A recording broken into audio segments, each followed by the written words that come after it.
wacu Yesu Kristo. Nous vous saluons encore une fois au nom de notre Seigneur Jésus-Christ. Ego nkuko twabivuze Comme on l'a déjà dit, twaje tuva Quebec City. nous sommes venus de Quebec City.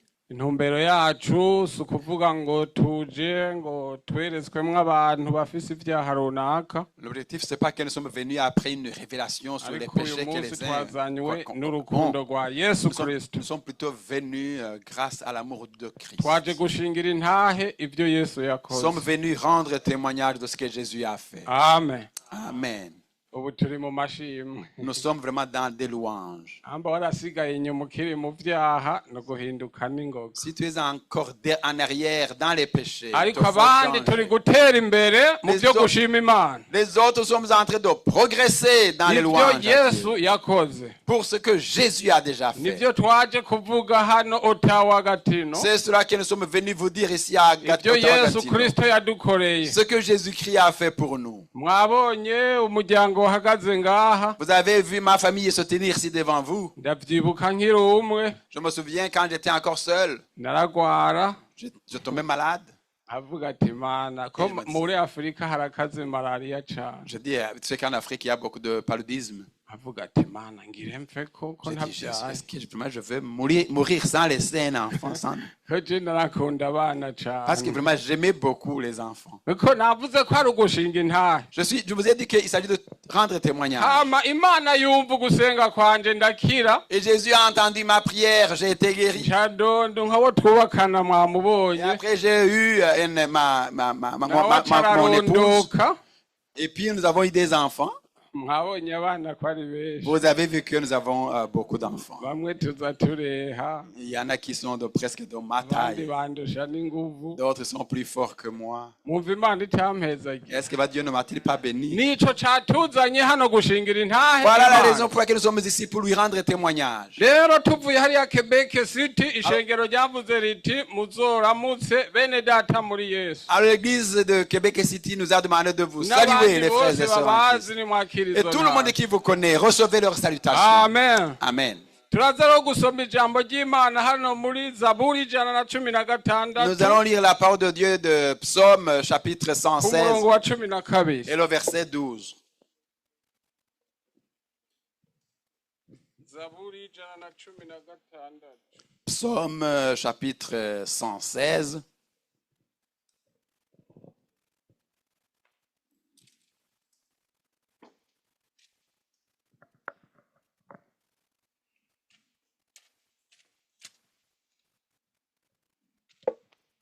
Amajambo yo gushimira Imana. Ce sont des paroles de louange à Dieu. Dr. ni naho yavuze ngo ntiturivuge ryaramufashe niwe yavuze ati musanzwe murizi ijambo ry'Imana ngo naho ryoba ku mutwe. Docteur, il a dit que vous connaissez la parole qui pourrait même être Ariko dans gikuru ni votre tête. ukubimenya tukabikorera igikorwa by'ijambo Ce qui ry'Imana. est plus ntitubimenye important, ku mutwe. c'est de la voir et de la mettre en pratique. Hano rero hari ijambo ry'Imana riri kuri Zaburi 116 ku murongo wa 12. Alors, il y a la parole de Psaume chapitre 116, verset 12. Havuga ngo ibyiza uhoraho yangiriye byose ndabimwishura iki. Comment rendrai-je à l'Éternel tous ses bienfaits envers moi? Amen. Amen. Iryo ni ryo jambo duhagarara. Voilà la parole de Dieu sur laquelle on va se baser. Ibyiza Les bienfaits uhoraho que l'Éternel yankoreye byose a fait pour moi. ndabimwishura iki. Comment je peux lui être Yesu reconnaissant? nashimwe cyane. Que Dieu soit loué. Ngo ibyiza uhoraho yangiriye byose, hariho kabaza imbere. Tous les bienfaits que l'Éternel a fait pour moi. Il y a un point d'interrogation. Ndabimwishura iki. Comment le lui rendrai-je? Comment lui remercier? Uyu mwanditsi C'est celui qui a écrit ça. abashoboye kwandika isobanuro za Bibiliya Ceux qui ont pu écrire de certaines traductions de la Bible. yaricaye ari ahantu ni Dawidi. C'était David, il s'est assis quelque part. Aricara ahantu ariyumvira. Il s'est assis, il a médité, il a réfléchi. Ari ukwiwe. Il était seul. Urazi iyo waciye mu bintu bikomeye Quand tu as traversé par beaucoup de haragera ahantu problèmes, uryamye ukiyumvira ukazungurusha umutwe. il y a un moment où tu es peut-être Tu dors aca et tu yiyumvirira réfléchis. ijambo. Alors, il a réfléchi sur cette iyi parole. zaburi yanditswe na dawidi mwene isayi Ce psaume a été écrit par David, le w'i fils d'Isaïe. betelehemu bibiri ivuga ko yari afise abahungu 8. Lui, il dit qu'Isaïe avait 8 garçons. dawidi rero yari umuhererezi, Et David était le dernier. yari ameze nk'intabwa Il était comme un enfant rejeté. kandi akiragirira intama. Et il gardait les troupeaux, les brebis.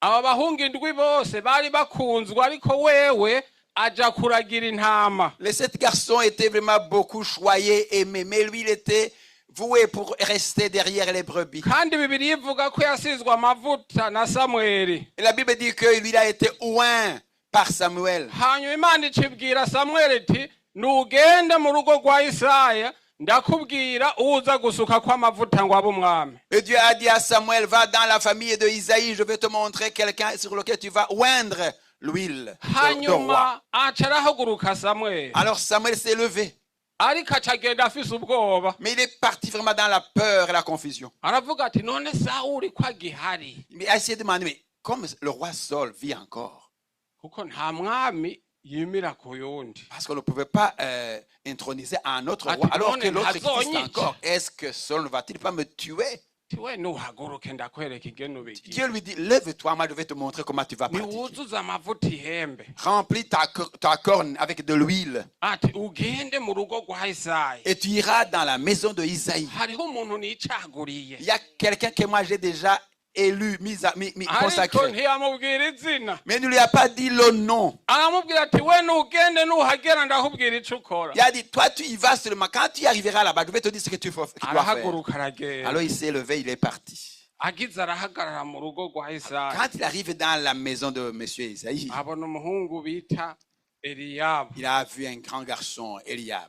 arahagurutse, yari umuntu ameze neza. C'était un garçon élégant. samweli ngo aca yumvira mu mutima Alors Samuel a pensé dans son cœur, ati no imana ça yambwiye, doit être celui-ci qui kubera m'a. twebwe abantu ingene turaba, Parce que la façon dont nous les hommes nous regardons, uraba umuntu muremure, vous regardez la taille, uraba umuntu afise akaranga, quelqu'un qui est beau, ugaca uvuga ngo ujya muntu n'umunyabwenge, et tu te dis, ah, il doit être intelligent cette ariko personne. siko imana iraba. Mais c'est pas de cette façon que Dieu regarde. imana yo yirabira mu mutima. Dieu regarde Dieu dans le cœur. imana icibwira samweli Et Dieu a dit à Samuel, ati reka kuraba nk'umuntu, il a dit, ne regardez pas comme un jewe homme. ndaba nk'imana, Moi, je regarde comme un Dieu. ndaba mu mutima. Je regarde dans le cœur. samweli ngira yaracitse intege, Je crois que Samuel a été vraiment un peu déconcerté. imana ibi bintu nkoreye Il a n'ibi, dit, qu'est-ce que Dieu vient de ko faire? nabona mwaba bose ari we mwiza. Vraiment, moi, je vois que celui-là était vraiment le meilleur. yesu nashimwe cyane. Jésus soit loué. nabivuze twebwe abantu ingene turaba. Nous, les hommes, la façon dont nous évaluons, je hari ibyo nkunda kuvuga abantu ngo ntuzurabivuga mu il y ishengero, a des choses que je suis habitué de dire, mais il ne faut pas qu'on ariko a dire ça iby'imana dans l'église. yagukoreye ntuzutinye kubivuga. Mais ce que Dieu a fait pour toi, n'aie jamais Ntuze peur de le wishiraho dire. utari umaze kwakira yesu. Ne prends pas une autre place quand tu as déjà reçu hariho Jésus. ababona ingene ndeha, Il y en a qui voient comme ma taille. hano nabaye bugabanuke, nari munini cyane njinjira hano muri Canada. Avant, j'étais vraiment plus fort, plus gros quand je suis entré ici au kubera Canada. ubuzi murabizi, Mais ici, à cause du travail, vous savez, n'aya mavuta abazungu barya ntabyo nkunda, donc avec même c'est l'huile de ce pays, je n'aime pas beaucoup. gerageza kubigabanya. J'essaie d'éviter l'huile et toute la nourriture narinjira d'ici. mu biro aho twari turi mu ivyo bihugu, Mais avant, dans les pays où on était, quand j'entrais dans un bureau, n'umutegetsi agashaka kuva ku ntebe, même les grandes autorités avaient tendance à se lever quand ati ils me umuntu voyaient. afise amashuri menshi, Et il disait à cette personne, il doit être vraiment grand diplômé. nitwara Parce que la façon dont je me bavuga ati comportais, wungira n'umutegetsi w'umurundi yaho, on disait ça doit être une grande autorité du Burundi qui a fui le pays. ariko nkakugwayo n'icongereza narinzi nacone natoratoye. Mais l'anglais là me défiait parce que c'est peu d'anglais. uyu rero samweli aravye eliyabu Alors quand Samuel a vu Eliab, ati n'uyu, il a dit ça doit être certainement lui. imana ati s'uyu, Dieu a dit c'est pas ati lui. we nurindire, Toi tu attends seulement. haza uwundi aminadabu Aminadab c'était le deuxième qui est nawe venu. arahagarara, Lui aussi s'est tenu devant ati Samuel. ubuhoho n'uyu, Et Samuel a dit certainement cette fois imana c'est ati celui-ci. n'ubu s'uyo. Dieu lui dit non plus ce n'est pas lui. yesu nashimwe cyane. Que Jésus soit loué. iyo amavuta ari mu ihembe yayagangararanye, Alors il était là avec l'huile dans la corne. hacaza uwundi bita shama, Finalement Cham le troisième est venu. ati wewe n'uyu, Finalement, il a dit certainement que Maintenant, c'est celui-là. ati n'uyu si uyo Et Dieu dit, ce n'est pas non plus lui. samweli ati none ibi bintu imana yantumye Samuel n'ibiki dit finalement, qu'est-ce que Dieu m'a envoyé faire yantumye ici? amananiza mu mutima Il m'a demandé l'impossible va dans mon cœur. isaya acavuga ati hariho uwundi ati reka ndabazana arindwi batonda Et Isaïe le père a dit finalement, je vais vous ramener tous mes 7 garçons. hariho n'uwundi katawe bita dawidi karagira intama hiyo Il y a aussi un autre petit garçon rejeté derrière les brebis reka là. ndabazane rero ibi ntitwobivamwo wicagurire Finalement, je vais les amener tous. Finalement, on ne peut pas s'en sortir. Tu vas bose choisir batonda toi-même. imbere ya samweli Tous se sont mis devant na Samuel isayi et Isaïe, leur père.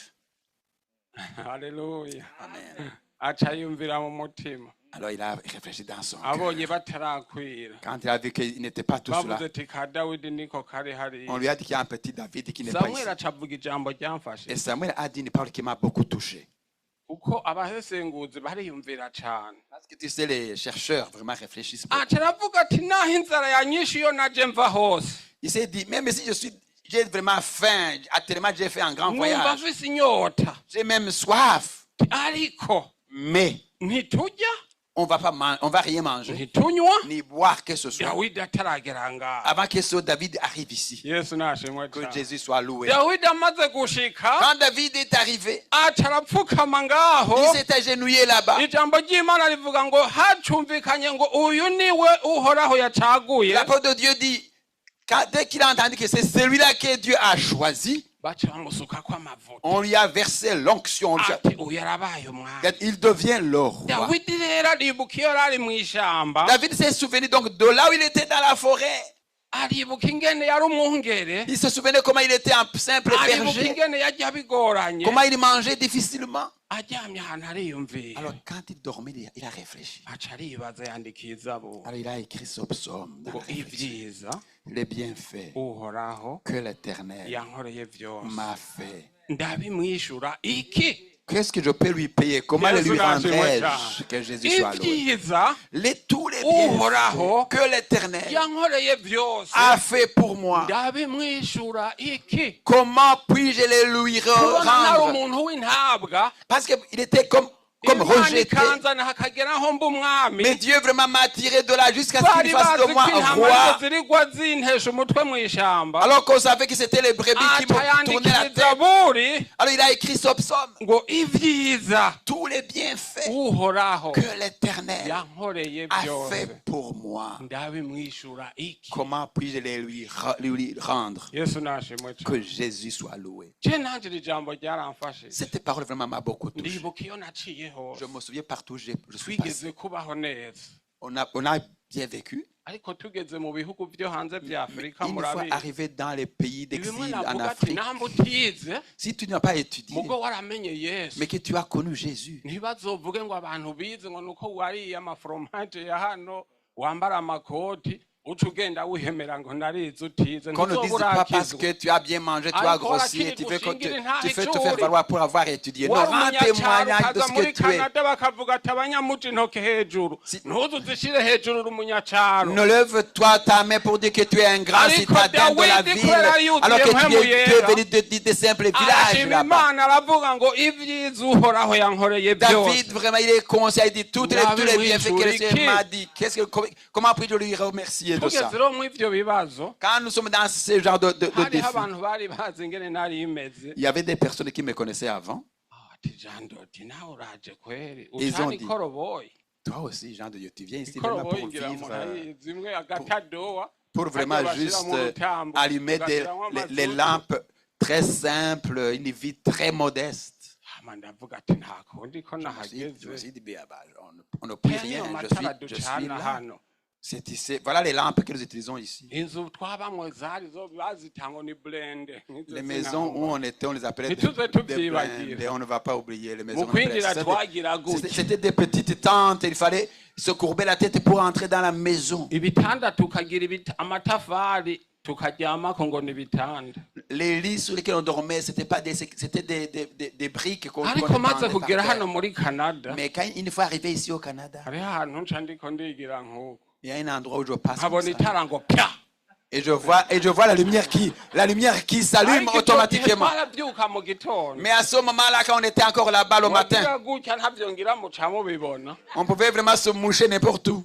mazuru ugasanga umengo ri shampoo y'imodoka Et kubera quand on se umwotsi mouchait, il y avait beaucoup de saleté, comme si on était vraiment le moteur d'un moteur de mazout. ntanakozeko abona ngo pya itara ririya Mais ici, quand je marche, je vois la lumière qui automatiquement s'allume quand j'arrive quelque part. nane nca ndiyumvira kwiyizabo Et alors moi-même, j'ai réfléchi sur ce psaume. ati ivyiza Tous les bienfaits uhoraho yakoreye jando que l'Éternel a fait à moi. yabimwishura iki Comment puis-je le lui rendre? kuko uhoraho akora ibikomeye Parce que l'Éternel fait des merveilles. yaraduhinduye Il nous a transformés. ubu dusigaye tugera no ku nzugi zatubona zikiyugurura On est même devant des portes automatiques turakwiye qui s'ouvrent kugira ishimwe devant mu nous. mutima Il faut avoir des louanges dans ton cœur. tukavuga ati ivyiza Et que tu dises tous les bienfaits uhoraho yankoreye byose que l'Éternel m'a fait. ndabimwishura iki Comment puis-je le lui dawidi remercier? ribuka iby'imana yamukoreye David s'est rappelé des bienfaits de l'Éternel. kutirengagije hariho ab'imana yahaye ijambo batari barikwiye bari ngaho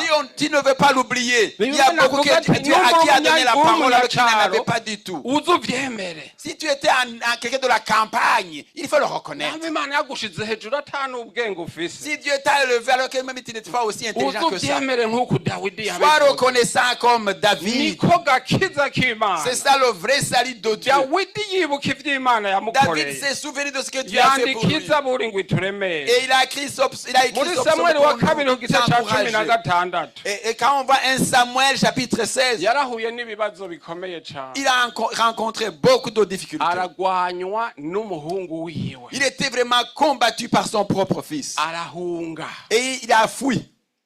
amuhunze Quand il a fui, uwo bita shimeyi ngo amubona dawidi yagowe ariko aragenda un certain Shimei, il a rencontré, envoyé David en train de dawidi marcher. uwo shimeyi aramutuka ngo akamutera n'amabuye Shimei ari umwami ariko a ari ibibazo insulté arimo. le roi, lui a même lancé des pierres, alors qu'il était roi.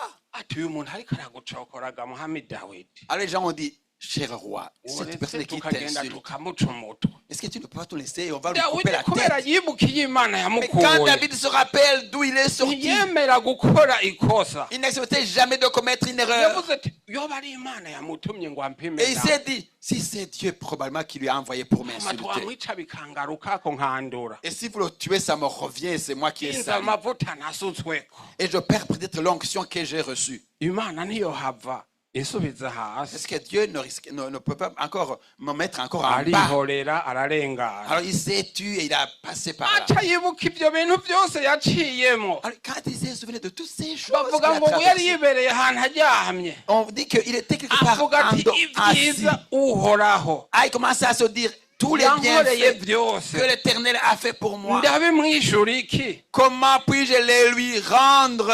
nta byiza imana yagukoreye Est-ce qu'il n'y a pas de bienfaits que Dieu a fait pour toi? aho uri wibaza ati ibyiza Là où tu es réfléchi. hariho abana les bavutse iwabo bafise ibintu Il y a des enfants qui sont nés dans des familles riches, indege bazurira nk'amagare qui étaient embarqués dans des avions comme hariho sur des n'abandi vélos. bazuriye bakuze nanje ndimo Il y a d'autres qui ont vraiment été en avion quand ils étaient très je âgés, comme haragera moi. kuri bonane Quand moi j'arrivais à la bonne année, hageraho kugira à la ico fête de Noël, nsengera hein, si j'avais des sujets de abwira prière, imana ati nunkure mwizi ngorane mana je disais à Dieu, Dieu, tire-moi de ces défis, de ces problèmes. saa sita yagera mfukamye nsenga Minuit arrivé alors que j'étais encore à genoux. imana kuvaho naherekereje abandi baja i burayi J'ai dit, Jésus, chaque fois que j'ai accompagné d'autres allant en Europe, nanje gira ico nkoreye nurira indege moi ngende. aussi fais quelque chose pour moi, pour que moi aussi je puisse prendre l'avion. amen Amen. hari indirimbo nanditse noyiririmba ku mutwe ariko reka ndayisome mbona Il y a une chanson que j'ai écrite, je peux peut-être au moins vous lire les mots. nahora nja kuvumba amashimwe y'abandi nkarebera mu madirisha abandi batamba yesu utarobanura ku butoni araza azura ivyanje byapfuye bibaho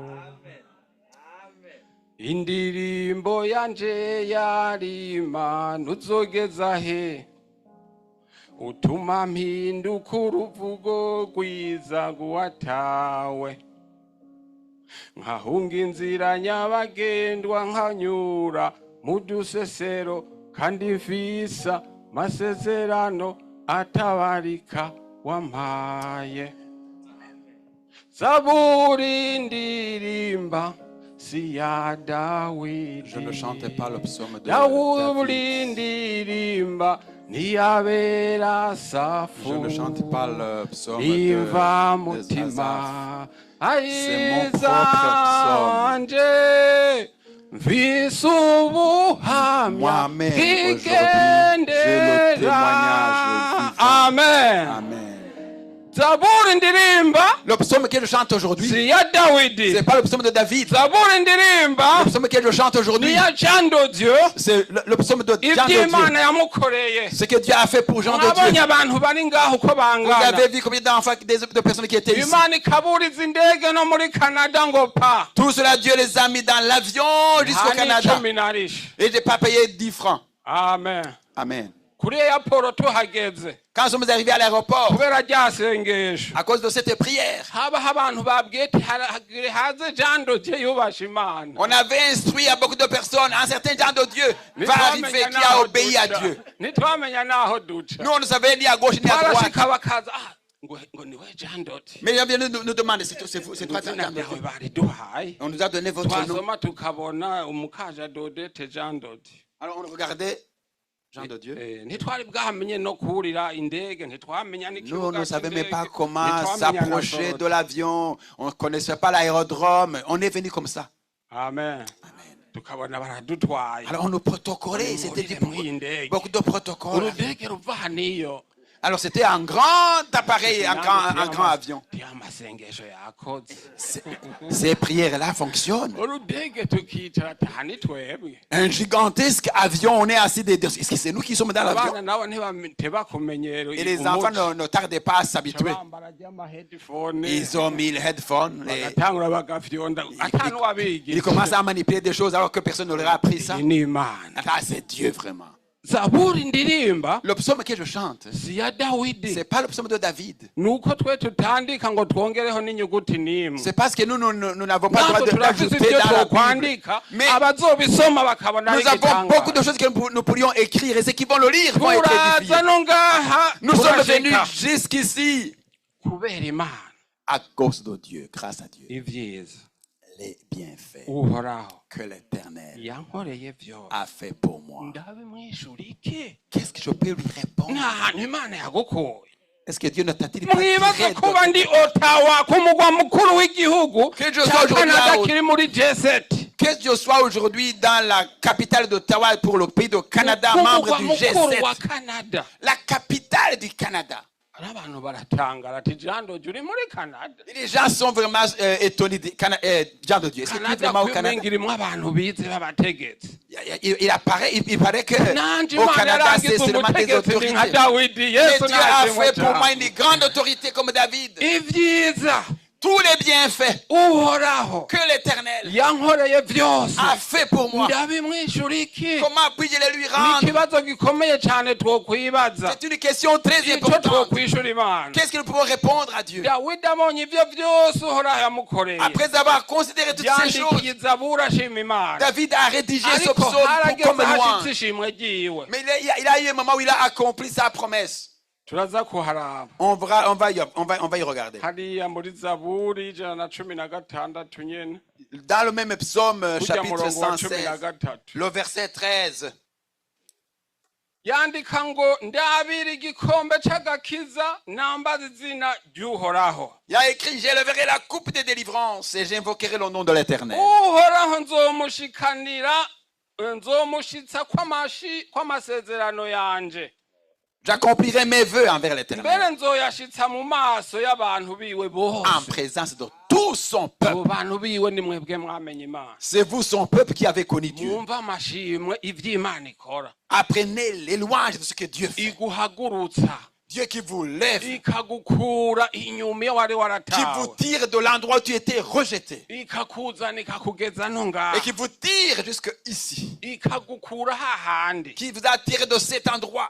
Ikindi gihe ndibuka Une autre fois, je me souviens, hari mu ntambara c'était pendant la guerre, la crise, turiko turahunga, alors qu'on était en train de fuir. tumva amasasi ariko aravuga, On a entendu des coups de fusil, twe ntitwabonye n'abarasa, Nous, on ne voyait même pas ce qui était en train de turiko tirer. turiruka Alors qu'on fouillait, amasasu numva urusasu ruciye hano mu maguru il y avait rukubura des balles qui rugenda sont gutya. passées juste à côté des, entre les kumbe pieds. bari bangemye Alors, mais ils avaient vraiment tiré sur umwana moi. turi kumwe ngo ngo abavyeyi ngabariya Et l'enfant a dit, voilà les parents, voilà mes parents. ndabwira ati ntitujayo habavye On a dit, on ne va pas aller là-bas, c'est dans le turiruka abandi barapfa On barahera a fui, d'autres sont morts, ils ont péri. ariko twebwe abaturiyo Mais voilà, nous sommes encore en vie. ndadiyumvira kuri iyi zaburi ndahantu Et quand j'ai réfléchi à ce ati psaume, ivyiza tous les bienfaits uhoraho que l'Éternel yankoreye vyose a fait pour moi, ndabimwishura iki qu'est-ce que je peux lui répondre? nta Qu'est-ce que je peux kintu lui ufise rendre? imana yagukoreye Est-ce qu'il n'y a pas quelque chose que Dieu a fait pour tureka abo toi? bavukira mu maforomaje mwebwe mukuze Mis à part ces enfants qui sont nés ici dans les grands fromages, kwa dawidi iti ndibutse ivy'imana yankoreye y en a-t-il pas parmi vous qui peuvent se rappeler comme David a naho dit, ndi je hano me muri rappelle des Canada, bienfaits de l'Éternel. naho njya nkaryama Même si je mange et que je dors bien au kuko Canada. umuntu aribagira sivyo Parce que none l'homme oublie wibaza vite. ati nta kintu uhoraho yankoreye Réfléchis, est-ce que Dieu ne m'a-t-il pas fait quelque chose?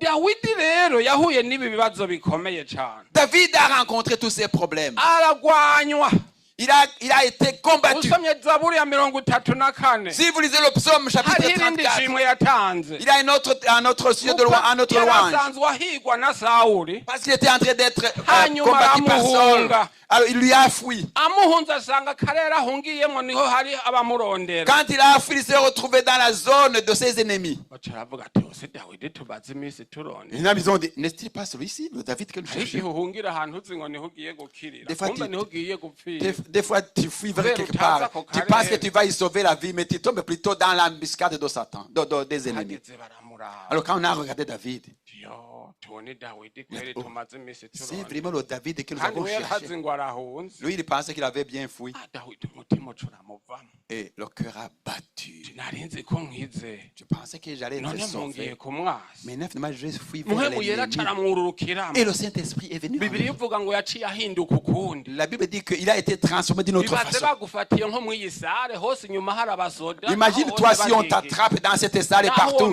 Autour de la salle, il y a la police, il y a des militaires. Même si tu casses les vitres, tu vas être attrapé. aravuga ati karambaye David a dit, c'est fini ma vie. none ndabaho gute Comment puis-je muhemu yera ngo aca survivre? aramwururukira Et le Saint-Esprit est descendu sur lui. ca wica umusazi Il a dit, fais-toi comme un fou. ngo aca acira urukonda biramanuka mu Alors, bwanwa il a laissé la salive tomber de sa bouche dans la barbe. akabara Et il a regardé comme quelqu'un qui faisait. Ah! yaraba nkana Il a fait comme vraiment un fou. Ah! Alors, non. abikonda hose byaje Elle est partie, il y avait de la salive. La salive, il dit, je veux vous tuer. La salive partait comme un fou. uwo muhama aca aravuga ati kumbe je natumye muze guhiga dawidi Et le roi a dit, none mwanzaniye kino je vous ai demandé de chercher David et vous m'avez amené un fou ici. ati ukuntu nzi dawidi ubugwanyi bwiwe La façon dont je connais David, comment il est umuntu fort. yatabaguye intama Celui qui a vraiment déchiré un lion. n'uyu afise ibikonda mu bwansi C'est cette personne avec de la salive vraiment dans n'uyu la ivyara barbe. biriko biramanuka Ah, il y a beaucoup de ati saleté. protokole nimusohora Allez, protocole. Il faut le renvoyer. Renvoyez-le. ngo aca arasohoka aho Ah, hantu il est sorti de cet ageze imbere endroit. aca ariruka Et quand il est arrivé, là, il a couru. ageze imbere ngo aryamye Et puis, et des fois, quand il a dormi, ngo aca ariyumvira il a réfléchi.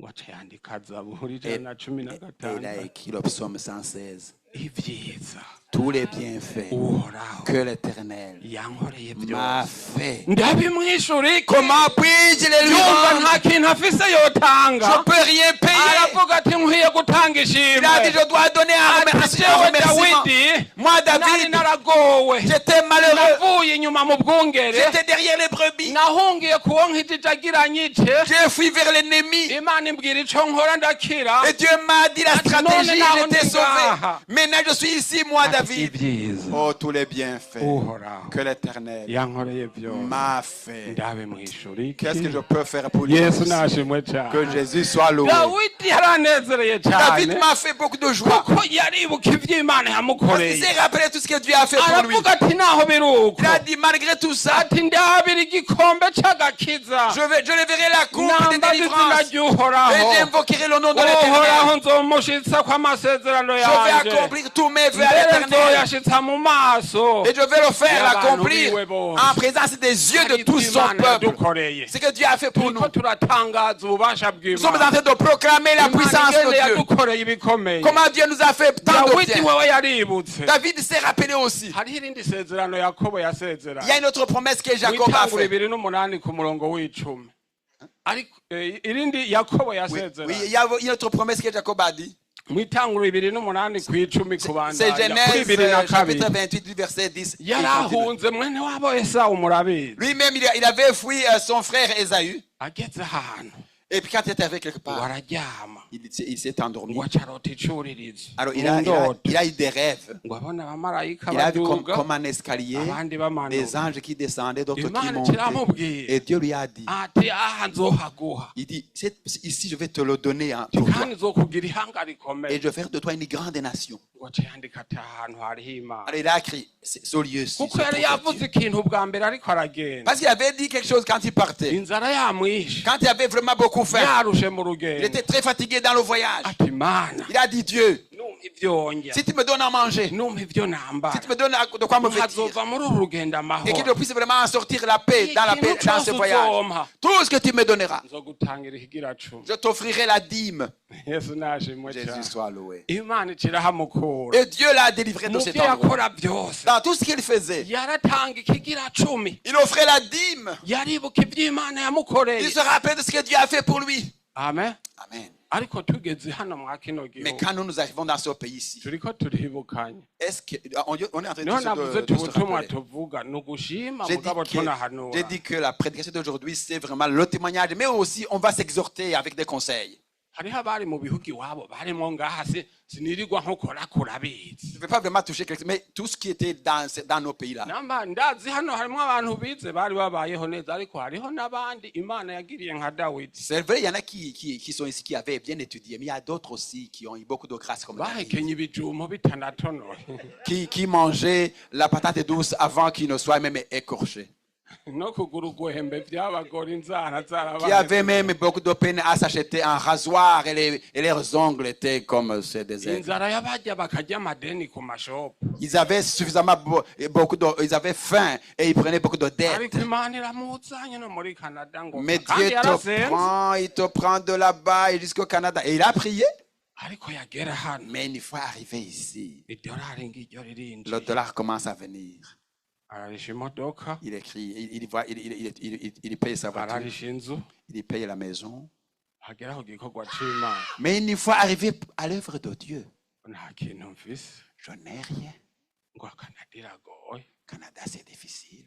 igoye nka ca gihe wabura n'ugwembe rwo kwica inzara Est-ce que c'est difficile comme le moment où tu avais même beaucoup de difficultés, même à igoye avoir nka le ca gihe rasoir? wiri gugurana ku mashopu Est-ce que c'est difficile au moment où tu prenais même des dettes sur les boutiques?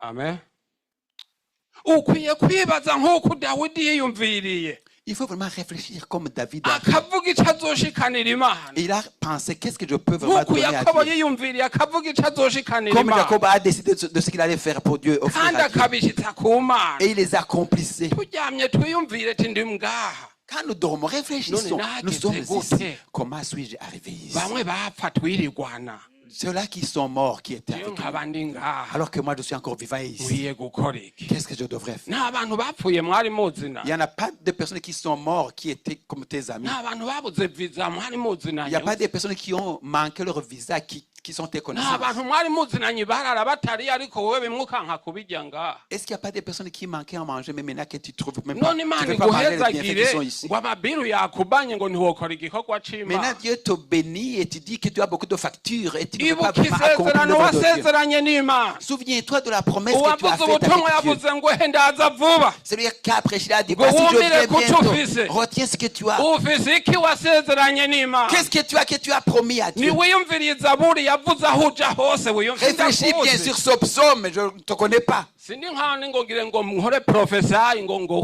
wewe ngo wahekenye ibijumu ngo wewe ngo wacana agakorobo Je ne vais pas vraiment prophétiser et dire ce que tu faisais toi. Mais toi-même, tu te connais. wibatse rero Réfléchis bien. ati ibyiza tous les bienfaits uhoraho que l'Éternel yankoreye byose m'a fait. ndabimwishura iki Comment puis-je lui être reconnaissant? ukwiyumvira gusa Juste au moins réfléchir. ariko wiyumvire nk'uko wanditse igitabo cy'umusiguzi Mais réfléchis comme celui qui a écrit gatanu l'Ecclésiaste. kuri gatanu yavuze amajambo akomeye Ecclésiaste cyane. 5, verset 5, il a dit des paroles assez difficiles. gusezerana ntushitse Qu'une fois que tu fais la promesse sans jamais ngo l'accomplir, birutwa nuko wogira gute c'est mieux que tu ne promettes rien. Je sais que vous avez prié kugira muve hariya pour que vous quittiez là-bas. ego hano si mw'ijuru Ici, ce n'est pas au ariko ciel. murazi ingorane zo mu bihugu byacu uragira n'amahera ukayarya udasinziriye Mais quand même, dans nos pays, vous savez, tu peux même avoir de l'argent et tu les manges dans le stress, sans jewe nari sécurité. umucuruzi Moi, j'étais commerçant ubwo naracuruza amahera akaba menshi et je pouvais avoir beaucoup d'argent. hagera kuryama hakugira ngo nezerwe aho narushe Au moment de dormir, au lieu de me kubera reposer, ukuntu abasuma babagira vous savez comment les voleurs étaient? umunsi umwe baranteye Une fois, les voleurs m'ont attaqué bazi ngo amahera et ndayafise ils pensaient que j'avais beaucoup d'argent, kumbe naranguye alors que j'avais plutôt mwumva j'avais abasuma barakubise acheté des urugi produits. bamfata mw'izosi Alors les voleurs, ils ont défoncé la porte et ils m'ont saisi à la gorge. muzana amahera Ils ont dit, tu dois donner l'argent. ati nta mahera J'ai mfise dit, je n'ai pas d'argent ati maintenant. none ufise iki Ils ont dit, qu'est-ce que tu as? ati mfise utudukeyi Moi, j'ai dit, Jésus, c'est ce petit. ndatubaha J'ai donné assez. yabaha na telefone batanayinsavye J'ai donné même mon téléphone, même sans me le demander. bari bamfatiyeho icuma Parce qu'ils avaient le nico couteau. gituma navuze ati ni couteau. ugushinga intahe C'est pour ça que je Ibyo veux ndababwira dire le n'ibyo témoignage nabonye. de ce que j'ai umwe vu et yamfashe j'ai mw'izosi vécu. uwundi afise icuma imbugita Un avait une épée au-dessus de Atuteyazanye moi, l'autre me turatoboye. séduisait dans la gorge. ati none ufise Il a dit, on va vous tuer. Qu'est-ce que tu as? ko bari batubwiye ati nimuturabe Puisqu'il m'avait dit, ne nous regardez pas. nsigaranye bibiliya J'ai ko dit- nayishira ku museko J'ai dit finalement, il twariye bibiliya me reste cette Bible. ngwayi ngo bibiliya ntayo dutwara Ils ont dit, oh non, on n'a pas besoin de votre Bible. cangira gutya n'ukuguru uti hariya hariho telefone Alors j'ai vu là-bas, Kuko avec ngize mon ukuboko kugira ngo ngiye là-bas, kubagwanya. il y a un téléphone là-bas. baca baratwara Alors ils ont pris le téléphone, bansiga nkomeye ils m'ont laissé vivre. nariko ndavuga ku kintu c'umutekano J'étais en train de parler de la sécurité. wewe uri ngaha Toi, tu es ici. woba wari ufise ibintu Peut-être que tu avais des choses, ariko ntubige ngo unezerwe mais tu ne pouvais pas t'en ariko uri servir ngaha dans la kuko joie. wawe winezerewe Mais si tu atawinjiye manges ce qui t'appartient wari dans la ukwiye joie, kwibaza iyi zaburi tu devrais réfléchir sur ati ça. ivyiza Tous les bienfaits uhoraho wo que mw'ijuru l'Éternel a fait. yankoreye byose akankura hahandi Doit m'avoir tiré de cet endroit. Comment puis-je lui être sukuva reconnaissant? kuvuga ngo ndishura iki C'est pas que je hano vais hariho payer, ikintu catanzwe mais il y a quelque chose qui a été umuntu donné. yakorewe ikintu ciza nawe aragira ico atanga Quand quelqu'un reçoit un bien, il a korera aussi imana besoin de donner wibuka ko quelque chose. yagukuye hahandi Sers le Seigneur en te souvenant de la façon dont Dieu t'a tiré de là-bas. yesu nashimwe cane Que Jésus soit loué. aya niyo majambo y'imana C'est là les paroles du Seigneur. yo kwibaza ico wokorera imana De réfléchir ce que tu devrais faire pour Dieu. yo kwibaza ico woshikanira imana De ce que tu devrais offrir à Dieu. hariho mu bacamanza 11:19 ivyashikiye yefuta Dans le livre de Juge, chapitre Juge 11, verset 29, au sujet de Jephthé, imana yarayisenze abamoni babagiriye nabi il a prié Dieu alors que les Ammonites leur avaient fait du mal. ati aba bamoni wo bankura Il a dit, Dieu, si quelqu'un peut me sauver de ces Ammonites tukabatsinda et que vraiment on puisse les vaincre. ati jewe nzoshikana ikizotangura gusohoka Jephthé a dit, je veux offrir à Dieu ce qui va sortir de ma maison en premier lieu. afise umutima w'umuntu abatsinze atashe Lui, il avait juste un cœur de l'homme. Quand il les avait vaincus, guhasohoka akana kiwe et il arrive à la maison, c'était sa petite fille qui était sortie en premier lieu de la maison. arihebura Alors il était vraiment ati découragé. mwana wanje uranteye Il a agahinda dit, ma fille, tu viens de me faire kweri beaucoup ngire de douleur. ndagutange Je vais vraiment t'offrir. ati none ga papa ko babaye Et la fille a dit, papa, tese pourquoi tu es triste? wavyikuriye mu kanwa C'est pas toi qui as prononcé ces genda paroles. untange nta kundi Va m'offrir. Il y a pas none de wewe nta kintu wasezera twese twiyumvire ti ca gihe nari mbabaye banyirukako chacun réfléchisse et ca puis gihe nari se nkenye rappeler. naburaniwe Quand j'étais dans le besoin, dans la byukuri disette, hogera aho uriho imodoka n'inzu ukabura amahera yo gukorera imana est-ce que vraiment tu peux payer les factures de du loyer, de la voiture et tu manques l'argent pour servir Dieu. ugaca wiyumvira ngo ngiye kwiyubakira amazu mu bindi bihugu kandi hano uzi ibikorwa ko bihari Et tu ne fais que te construire des maisons partout là-bas dans d'autres pays. Alors que hoba tu sais habayeho l'œuvre qui est. kwibagira Ça serait vraiment ariko un ijambo oubli. ry'imana rivuga ngo ubutunzi nyakuri mu bushire mu ijuru Mais la parole de Dieu dit que le bon trésor, il faut l'investir au ciel. kuko nabivuze ntitwaje kwigisha ibi n'ibi murabizi musanzwe mubizi Nous ne sommes pas venus à enseigner sur ariko ces choses, ubu vous le tugeze connaissez. ku ntambwe yo gutera imbere Mais maintenant, nous sommes sur l'étape de yo gushima progresser imana ibyo yakoze pour louer Dieu de ce qu'il a fait pour nous. nk'uko yabikoresheje uyefuta Comme Jephthé lui-même l'a fait. agatanga ibyo yasezeranye n'imana Il a offert ce qu'il avait promis à Dieu. bene data nshuti z'umusoro Frères et sœurs de la croix, wibuke dawidi iyo yavuye souvenez-vous d'où est venu wibaze ati David. nguyu dawidi Mais et tu vas dire, comme ce David, yoba nkanje est-ce il serait comme moi? amajambo menshi ariko umwanya ntutwemerera C'était beaucoup de paroles, mais le temps va. umunsi umwe twariko turacuruza mu Une kindi fois, on gihugu était en train de commercer, de faire muri du commerce mozambique dans le pays de ndi Mozambique. kuvuga nitangaho akarorero ntuvuge ngo nije ndi kwitangaho akarorero ni ukugira nawe wiyumvire mu mutima ati Je nanjye donne hariho l'exemple sur ibyanshikiye moi-même, mais c'est pour que toi-même tu réfléchisses sur ce qui wewe t'est arrivé. nuva ngaha canke uraha wiyumvire mu mutima Vraiment réfléchis toi-même dans ton cœur. ti ba bantu banyirukako Mais tous ces gens qui Barangiye couraient derrière umutwe. moi, ils auraient pu couper ma tête. none ndi canada ntugara n'urugi Mais maintenant, je suis au Canada où je ne ferme même pas la porte de ma none maison. vyiza Mais tout c'est bien fait. uhoraho yankoreye Que vyose l'Éternel m'a fait. ndabimwishura iki Comment vraiment puis-je le Nabe mu majambo reconnaissant. gusa.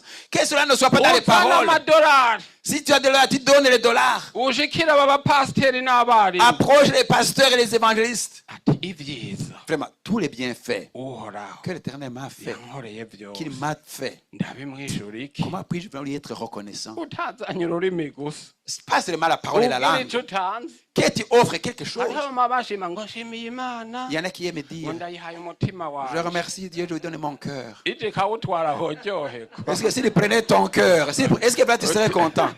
utanyoye ya mata Sans boire son lait, utariye ya mafromaje sans manger son fromage, utanyoye ya majuwisi upfa kwivomera sans boire tout ce jus que tu prends umutima comme tu veux. wutanga ariko ukore no mu mufuko Donne ton cœur, mais touche aussi dans ta poche. wibaze tubwire pasiteri ti vyiza Et tu diras au pasteur, uhoraho les bienfaits que l'Éternel yankoreye vyose m'a fait. ndabimwishura iki Comment puis-je lui rendre? aca kubaza ati ufise iki Et le pasteur, tu vas te poser la question de savoir qu'est-ce que tu as. tiwumire kuco ufise Retiens ce que tu as. uca umuhereza ati genda ukora igikorwa Et tu cima vas lui donner, va accomplir l'œuvre de ntuze Dieu. ugenda widoga Pas vraiment avec des murmures. hari aho twavuze ubutumwa tukagenda twidoga Il y a un endroit où on a prêché Tukagenda. avec des murmures, où tu y allais malgré toi. twaragenda tukanyonga igare burya amapedali akavako Quand vous rouliez, vous conduisez donc le vélo. Ikirato kigakatika ipedali hakujya no mu kirere La chaussure était décapitée et puis tout était détruit. abakirisi buzuye ishengero Alors que les chrétiens remplissaient le ariko nabe temple. n'uwovuga ati imana yarampezagiye ngo Un igare seul chrétien ne pouvait pas être là pour dire Dieu m'a béni pour te ariko faire nagira quelque chose. nshima imana ko ibi byanshikiye ndi muri mozambique Mais je remercie le Seigneur ce qui m'est arrivé quand j'étais en Mozambique. si ukubatwenza ni ivyambaye Ce que je vous dis, c'est pas pour vous faire twari rigoler. C'est dufise des choses qui me amabutike sont arrivées. turanguza twari dufise amabotike On avait des petites boutiques là-bas turanguza pour faire des. C'était le commerce, oui. tukarangura Comme des gros en gros. tukarangura ibintu vyinshi tukaronda mu mashopu On va acheter beaucoup de choses et on mettait dans les boutiques. uyu arakuze arabizi uyu muhungu wanje Mon fils est grand, il se souvient de ça. hari ahantu turi abadandaza kuko hari ivyashara kuko hari ku mupaka wa mozambique n'uwa malawi On avait on avait des articles sur la frontière Mozambique et Malawi. ndarangura imana irangirira neza ibintu ndapanga bimwe nkabura naho mponyora Alors j'ai acheté vraiment beaucoup d'articles, trop à tel point que j'avais haca de haba peine ikibazo mu pour trouver où banyagihugu puissiez me piétiner. abantu baca babagizi ba nabi baca bica umuntu mwako gace twari Et turi dans cette zone, les malfaiteurs sont venus, ils ont tué quelqu'un dans la zone où on était. baca bavuga ati ni ba bantu b'abadandaza batujemo Ils ont dit bijya ça bihera doit être baronka si certainement amahoro ces n'abantu commerçants. bica bakabagurisha imitima n'amaraso Leur richesse, c'est certainement des personnes qui les tuent et dont ils vendent le sang. ariko je nkakorera inja no gukora igikorwa Mais c'Imana moi, je faisais le travail de commerce, mais aussi le urusengero service muri au Seigneur. Mozambique Et turi abarimu babiri j'avais construit un temple. Nous, on était deux ariko abantu bakabona évangélistes. naho ncuruza ko nja gusenga Mais les gens qui me voyaient faire le commerce, voyaient aussi que j'allais prier. uyu muntu wacu uko apfuye tugire tuje twararenga 30 twari dutonze umurongo On ugenda était une nko. trentaine de commerçants. Alors, les gens, la foule a dit, puisque notre personne vient d'être tuée, cavuga ati rero tuze kugenda mu ico on va aller donc doucement Bakora inama mu pendant la banyagihugu. nuit. Le public, ati là, la kugira foule, tubihora uyu muntu wacu bishe turi Ils ont- abanyagihugu kandi batujemwo ari Ils ont- abantu baje pour nous venger pour cette personne qu'ils ont tuée, alors que ce sont des exilés, des étrangers qui sont ici. abana babo bose tubice Nous allons mw'ijoro vraiment les tuer cette nuit. Eux et leurs enfants, on va les n'abagore bose détruire. tibokajya n'akagwi gatoya Et même leurs enfants, c'est une petite équipe, on va les éliminer. ariko kubera imana nayo Mais grâce à Dieu, iba ifise umuntu wayo mw'abo bantu il a au moins une personne dans ces personnes. hariho umuntu rero atashigikiye izo nama Il y avait zabo quelqu'un parmi eux qui ne soutenait pas le mauvais aca projet. araza acabwira umurideri yari aturongoye Il s'est approché pour dire à notre chef, hariya iwacu twakoze inama il a dit, chez nous, dans notre coin, on a fait une saa réunion. 10 itaragera mwese imitwe bazoba bayiciye Avant 4 heures du matin, on vous aura tous coupé la tête. baraza kwihora urya muntu wabo yapfuye Ils vont se venger pour la personne qui est morte. mufise iyo muja mugende Si vous avez un endroit où fuir, et il faut vraiment natwe fuir. tukarabe ubutunzi dufise Et nous, on regardait notre richesse. ntituri buvyikorere On ne va pas mettre tout ça sur la tête. ko je nari mfise imodoka ntoyi narangura nka gatanu ku munsi nguma ngenda J'avais une petite voiture et je pouvais faire des va-et-vient en train d'acheter des none articles. ndatwara iki mu bintu vyawe Qu'est-ce que je vais vraiment choisir, sélectionner dans ces ndabura choses? ico ntwara mpakira inyuma mw'ako kamodoka Alors duke. j'ai pris quelque chose, j'ai mis dans la voiture. abana n'umudamu bicara nako Ma femme et les enfants se sont assis presque les uns sur les autres. turahunga Et on a fouillé. tugeze imbere dusanga abandi bene wacu bahunze ata modoka bafise Arrivé devant, on a trouvé nos amis, nos frères qui sont en train de fuir ça, mujanduze à ngo pied. uradusize baduce imitwe Ils ont dit, oh évangéliste Jean de Dieu, tu nous laisses nous seuls ici, on va ati nous tuer igitero seuls. kigeze hajya dushire mu modoka yawe Voilà, les ennemis sont proches là-bas. Est-ce que tu peux nous mettre dans ta voiture? ati kamodoka kuzuye heraba J'ai dit, n'abana non, mais la voiture vraiment est déjà comblée. Est-ce que vous ne voyez pas, c'est rempli? kudutaye nta kundi tibasi kudutaye nta kundi Puisque tu nous abandonnes, il n'y a pas d'autre mw'iryo solution. joro haca haza igitero mu gitondo imana icirabigira bica biba mu gitondo twasohotse Et pendant cette nuit, c'était plutôt le matin qu'ils ont venu attaquer. mpagaze imbere y'imana Je le dis, c'est la vérité devant Dieu. barakubita amadishi yose ajya barasahura amaduka inzugi barakurako ibiyo barakurako Ils ku ont nzu ravagé nos boutiques, ils ont brisé les vitres, ils ont tout pris. bashitse ku iduka ryanje Quand ils sont Ngenda arrivés kubwira à ma igitangaza propre Imana ikora. boutique, je vous dis Burya le ntimubone umuntu miracle que akorera Dieu a Imana fait. ngo apfa kugenda gusa Quand ne pensez jamais que celui qui ariko sert aba Dieu yibutse est normal. ibyiza uhoraho yamukoreye byose ico yomwishura Parce qu'il peut se souvenir de ce que Dieu a fait pour lui. Hacha Comment il peut haza lui karahagarara. rendre cela. haca haza abantu Alors barahagarara ces gens arrivés, ils se sont arrêtés. ngo mwivye henshi Quelqu'un a dit, vous avez vraiment volé partout. nari mwarimu ariko bampa icubahiro ngo ndi pasiteri J'étais évangéliste, mais on m'appelait pasteur. ati uyu pasiteri tubanye neza Ils ont dit vraiment, ce pasteur, il cohabite avec nous dans la joie, dans la turaza paix. tugatora ideni we kandi atanatozi On vient, on prend des articles à crédit alors qu'ils ne nous igihe connaissent même tuza pas. n'amandazi akaduha tukiriye Des fois, ils nous donnent des beignets gratuitement. none iyi shopu iwe mukugira muyitware imitwe yacu mwayiciye iri hasi Alors vraiment, avant de défoncer et de détruire sa boutique, ati wewe ure vous nous ushigikiye tuez d'abord. abanyamahanga bica abantu hano iwacu Alors on a dit à la personne, toi tu soutiens Ati, ces étrangers qui nous font du mal. tubitware naho uri iwacu Ah, ils ont dit, même si tu appartiens chez nous, on va te tuer et puis on va prendre ces articles. nabo turemeye dupfe dupfire umukozi w'imana Et ça, ils ont dit, ok, nous acceptons de mourir pour ce bakazana terre de Dieu. imipanga ngo babatere Ils les ont donc, ils ont intimidés bagakwepa pour les tuer. bagatera amabuye n'amatafari nasanze inzu hose Ils leur lançaient des pierres et des briques et ils esquivaient, ils échappaient. Ils n'ont pas accepté de quitter les lieux. inyuma y'iduka ryanje Un autre groupe a pu se contourner parce que certains étaient en train de se battre devant la porte d'entrée. D'autres, ils ont essayé de détruire, de défoncer la maison. Quelqu'un a pu ouvrir la maison dans le mur et il est entré dedans. Les gens qui étaient devant, ils ont dit, il y a quelqu'un déjà dedans qui est passé par derrière. Finalement, il y a quelqu'un qui est dedans. Alors, on l'a trouvé déjà derrière, en train de foncer dedans. On l'a tiré par les pieds alors que la tête était déjà dans la maison, comme on tire un serpent. On l'a jeté dehors.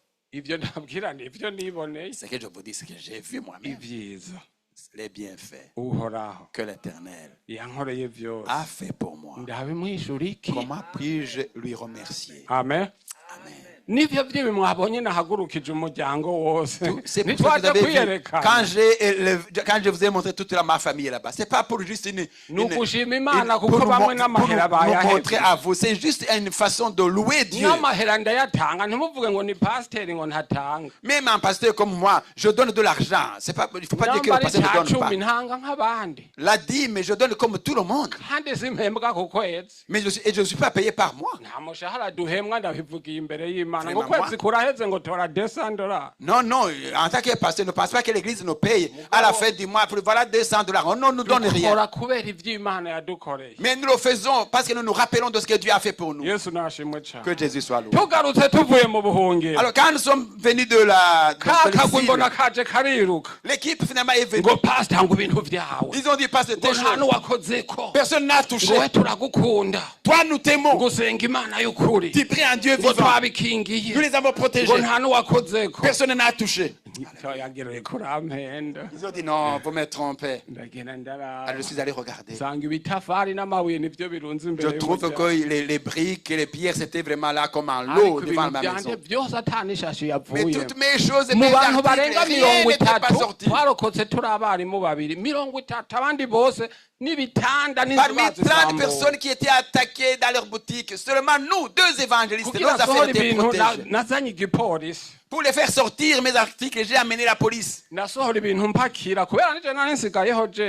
parce que c'est moi qui est resté là-bas seul.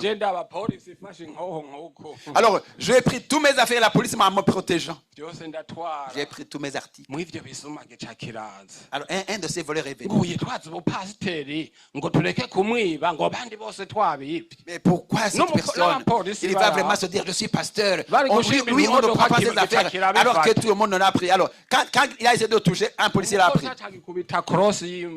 Et le policier lui a vraiment frappé du poignet du fusil. Et même, il a même saigné.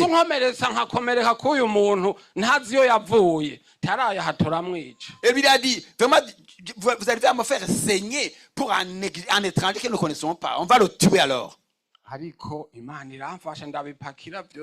Mais Dieu m'a aidé, j'ai tout chargé. Et je les ai pris, sans perdre même un petit sachet. Et j'ai vu tous les bienfaits que l'Éternel a fait pour moi. Oui, que l'Éternel a fait pour moi. Comment le lui rendre? Est-ce que toi, tu ne peux pas rappelle-toi de ce que Dieu a fait. Ne pas dire que je suis au Canada, je mange du fromage. Mais pose-toi la question. Comment est-ce que je sers Dieu?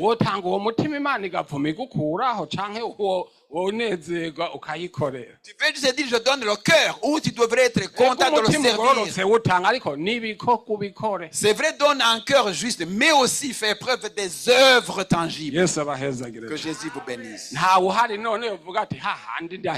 Est-ce qu'il n'y a pas vraiment quelqu'un qui peut dire je me rappelle? Oh, le pasteur vient de me faire rappeler de ça. Parce que les hommes, nous oublions beaucoup, mais il a dit je vais vous rappeler ces choses. Même si vous le savez.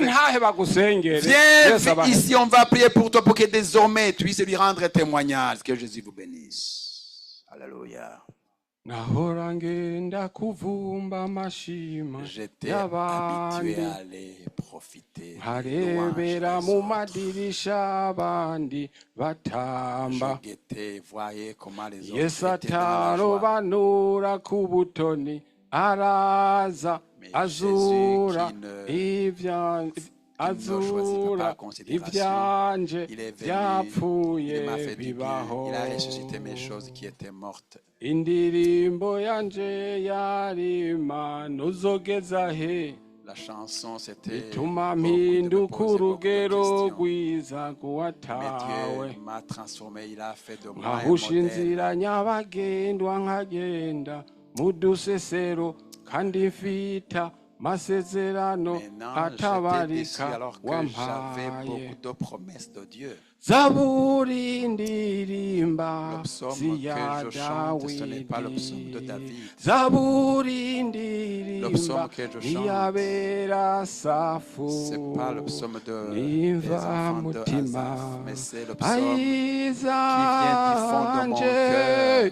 mfite ubuhamya J'ai vraiment un témoignage bw'igendera vivant et un abafise ubuhamya témoignage. boshingira intahe Yesu Celui qui baze a un babasengere témoignage, ati harageze aho nibagira atari qui ont pris komana pour toi, tu vas nibagije dire, kwiyiza j'ai buri oublié, Seigneur, ati ce que tu as fait ibyiza pour uhoraho moi. yankoreye byose Tous les bienfaits que l'Éternel a fait pour moi. Comment puis-je lui être reconnaissant? Venez à Jésus. dusaba umurongozi wa On hano va abasengere demander au pasteur de l'église. Il va prier pour vous. Alléluia. Reka dusengere bene data On a prié pour ceux-là qui sont venus. On va prier. ariko niba hari uwundi arimo agira ati Mais s'il y a quelqu'un ndumva d'autre qui dise, je sens, nuvuga yuko nkwiye je ne peux pas dire que je suis vraiment. kwibuka ibyo Imana yankoreye Je ne me suis pas rappelé de ce que Dieu a fait pour moi. turamuhaye ikaze Bienvenue. atawe uriho reka dushima S'il Imana n'y en a pas, on va louer Dieu. urakoze Mana yo mu ijuru Alléluia. urakoze Mana yo kwizigirwa turagushimiye kuri aya majambo meza duhejeje kumva akwiye abantu b'Imana bamenyanye n'Imana bagahurira mu ntambara no mu bibazo. Dawidi yari yaribagiwe n'abavyeyi aribukwa n'Imana. Uri Imana itibagira. Haleluya. Uri Imana yo kwizigirwa. Amen. Uri Imana egome hagera igihe ukibuka. Warakoze kwibuka mutagatifu uyu mwene data. Warakoze kwibuka imitima ipfukanye imbere yawe. Warakoze kwibuka imitima iri mu ishengero. Naho habayemo kumbe gutenyenya. Ariko umuntu arafise umunsi wiwe. Turasavye mw'izina rya Yesu ntihagire uwo kwibagirwa ivyiza Uhoraho yamukoreye. Mbere yame yibaza ngo nobimwishura iki. Haleluya. Ngo nzogenda imbere y'ikoraniro rinini mu ngoro y'Imana ndabishingira intahe imbere y'abanyumva. Urakoze rero Mana, ngene ugenda wiyerekana muri byose. Ariko cyane cyane Dawidi abikora ko yari afise umutima ugukunda. Turasavye kugira umutima ukunda Imana. Turasavye kugira umutima ukunda Imana. Mu gihe cyose tube abana ikunda, tugukorere dukundana.